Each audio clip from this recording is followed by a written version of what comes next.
আওয়ামী লীগ হচ্ছে একটি বিষ। আওয়ামী লীগকে যারা স্পেস দিবে সবার আগে আওয়ামী লীগ তাদেরকে ধ্বংসন করবে। কালার এক্সপার্ট ডার্ক স্যাপ এবং মাইল্ড অন হ্যান্ডস টেকনোলজি সমৃদ্ধ অরিক্স অ্যাডভান্স ডিটারজেন্ট পাউডার আপনার লন্ড্রি এক্সপার্ট।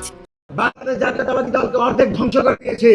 সে আওয়ামী লীগকে যদি বাংলাদেশের এই সরকারি দল কোনোভাবে পুনর্বাসন করতে চাই, বাংলাদেশের জনগণকে নিয়ে আমরা প্রতিহত করব। এবং আমরা মনে করি আওয়ামী লীগকে যারা স্পেস দিবে সবার আগে আওয়ামী লীগ তাদেরকে ধ্বংসন করবে। আওয়ামী লীগ হচ্ছে একটি বিষ, যেই বিষ শহীদ প্রেসিডেন্ট জিয়াউর রহমানকে কবরে পাঠিয়েছে, যেই বিষ জামায়াতের শীর্ষ নেতৃত্বকে ফাঁসির দড়িতে ঝুলিয়েছে।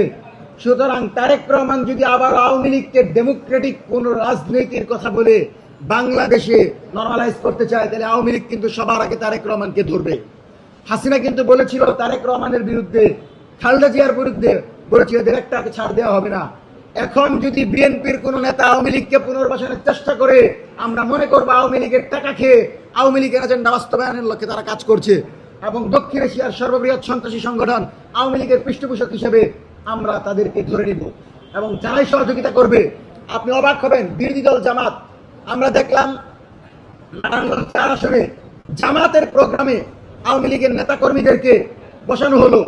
এনসিপির একজন নির্বাচিত প্রতিনিধি যখন প্রতিবাদ করলেন তখন তা উঠে গেল।